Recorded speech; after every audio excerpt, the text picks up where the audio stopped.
কেউ বলছেন যে এই ধাক্কা যদি ডক্টর ইউনূস সামলাইতে না পারে, দ্রব্যমূল্যের ঊর্ধ্বগতি, বৈদেশিক বিনিয়োগ বন্ধের দিকে, তাহলে এই সরকারকে মানে পথ ছেড়ে দিতে হবে। যেকোনো সময় সরকার আপনার পতনের মুখে পড়ে যাবে। জনদাবিতে বিস্ফোরণ করবে। রাজনৈতিক দলগুলো আপনার এই গেমটা মোটামুটি খেলতে পারবে। বাট সকল কিছুর মধ্যে একটা বড় ধাক্কা হচ্ছে আপাতত নির্বাচনের আগ পর্যন্ত আমার মনে হয় না যে ইউনূস সরকারকে ক্ষমতা ছাড়তে হবে। একটা বড় বাঁচা তিনি বাইচা গেছেন। একটা চমলক্ষ ঘটনা ঘটে গেল। চলুন দেখি কি সেই ঘটনা। সালাম আলাইকুম। মার্কিন যুক্তরাষ্ট্রের রাষ্ট্র ক্ষমতায় ডোনাল্ড ট্রাম্প আসার পর থেকেই আগামী ৩ মাসের জন্য বিশ্বজুড়ে যে আমেরিকা সরকার কর্তৃক যে ত্রাণ সহযোগিতা করা হতো সেটার উপরে একটা নিষেধাজ্ঞা আরোপ করা হয়েছে। নিশ্চয় সকলে জানেন। তবে আমাদের প্রেস উইং বলছে, মানে শফিকুল সাহেব তিনি বলছেন যে বাংলাদেশের রোহিঙ্গা ইস্যুতে আমাদের যে অনুদান আসতো মার্কিন যুক্তরাষ্ট্র থেকে সেটা চলমান থাকবে। বাট এর বাহিরেও দাতাদেশ হিসাবে, বিশ্বের সবচেয়ে বড় দাতাদেশ হিসাবে বাংলাদেশকে গত ২১, ২২, ২৩, ২৪ বছরে প্রায় $২০০ কোটি কাছাকাছি কিন্তু সহযোগিতা করেছিল মার্কিন যুক্তরাষ্ট্র বিভিন্ন খাত। ইভেন আমাদের সামরিক খাতেও একটা বড় ধরনের অনুদান বা বিভিন্ন উপহার সামগ্রী কিন্তু মার্কিন যুক্তরাষ্ট্র দিত। সেগুলো সব কিছু বন্ধের পথে। তার উপরে এই ডক্টর ইউনূসের সরকার আসার পর গণমাধ্যমের রিপোর্ট অনুযায়ী ৭১% বৈদেশিক বিনিয়োগ বাংলাদেশে কমে গেছে। মেইন কারণ হচ্ছে যে কোনো একটা রাষ্ট্রে যখন একটা স্থিতিশীল সরকার না থাকে, গণতান্ত্রিক সরকার না থাকে, তো যারা বিনিয়োগকারী সারা পৃথিবীর নামিদামি কোম্পানিগুলা তারা কিন্তু সেখান থেকে বিনিয়োগ বন্ধ করে দেন। আপনি যদি ধরেন ইউক্রেনের অবস্থান দেখেন, রাশিয়ার অবস্থান দেখেন, প্যালেস্টাইন থেকে শুরু করে ইসরায়েলের অবস্থান দেখেন, অনেক জায়গায় এই নামিদামি কোম্পানিগুলো কিন্তু আপনার বিনিয়োগ বন্ধ করে দেয়। তো এই সকল কিছু মিলিয়ে একটা মহা চাপের মধ্যে আছে ইউনূস সরকার। এর মাঝখানে বাংলাদেশের আরেক সহযোগী পার্টনার ইউরোপীয় ইউনিয়ন। মার্কিন যুক্তরাষ্ট্র যেদিকে হাঁটে আমরা জানি তার পিছনে পিছনেই ইউরোপীয় ইউনিয়ন হাঁটে। তারা নামে একটা আলাদা সংস্থা হলেও বেসিক্যালি আমেরিকার সিদ্ধান্তেই তারা প্রভাবিত হয়। তো এখন এই মুহূর্তে বাংলাদেশের জন্য ইউরোপীয় ইউনিয়ন কোন পথে হাঁটবে? তবে দিন শেষে ডক্টর মোহাম্মদ ইউনূসের জন্য একটা বড় ধরনের সুসংবাদই আমরা বলতে পারি।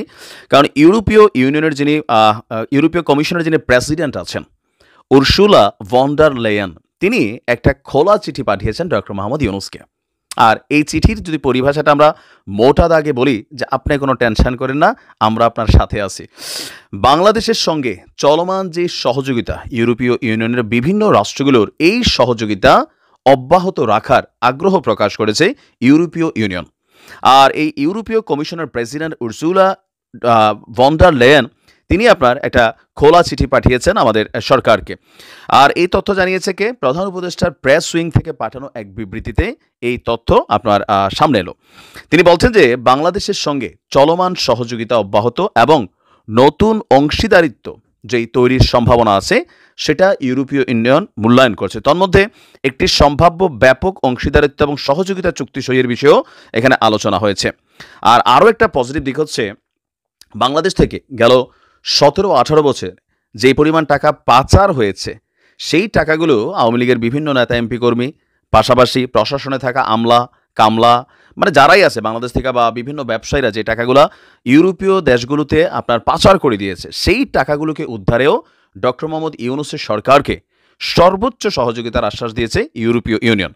আর আমাদের পররাষ্ট্র উপদেষ্টা তিনি আপনার ইউরোপীয় ইউনিয়নের যিনি কি বলা হয় যে আপনার একজন আছেন আপনার ভাইস প্রেসিডেন্ট নিকোলা বিয়ার, তার সাথে এক বৈঠকে তিনি এই সহযোগিতা চেয়েছেন। কিন্তু এই বক্তব্যগুলোর মধ্যে অনেকগুলো আছে সুশীল টাইপের বক্তব্য। সুশীল টাইপ বলে তো যেমন ধরেন তারা বলছে যে তারা সহযোগিতা করবে, কিন্তু পাচার হওয়া টাকাগুলো দিয়া ইউরোপের বিভিন্ন নামি দামি বিলাসবহুল আবাসিক এলাকা এগুলো কিন্তু গড়ে তুলছে সারা পৃথিবী থেকে। শুধু বাংলাদেশ থেকে পাচারও না, সারা পৃথিবী থেকে পাচারের টাকাগুলো ওই দেশগুলোতে যায়।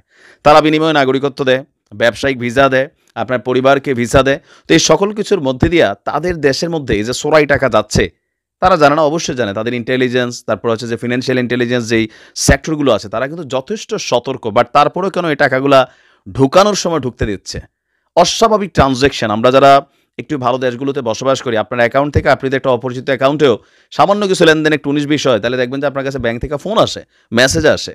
তো সেক্ষেত্রে একটা হিউজ টাকা যখন যে কোনো মারফতে, এগুলো তো একটা চ্যানেলের মাধ্যমে ঢুকে, ব্যাংকিং চ্যানেলকে ফলো করে ঢুকে, তাই না? তখন তারা কেন আটকায় না? কিছু অংশ আছে টাকা ফেরত দেওয়ার ব্যাপারে আমার মনে হয় না যে ইউরোপীয় ইউনিয়ন আদৌ সহযোগিতা করবে। হয়তো ধরেন ১ লক্ষ কোটি টাকা পাচার হয়েছে, কথার কথা হয়তো $২ কোটি তারা ফেরত দেবে। আপনারা দেখাবে যে ভাই দেখো আমরা তোমাদেরকে সহযোগিতা করছি, বাট এর বাইরে উন্নয়নমূলক এবং বাকি যে সহযোগিতাগুলো আছে লাইক ভিসা ইস্যু বা ধরেন বিনিয়োগ ইস্যু, বিশেষ করে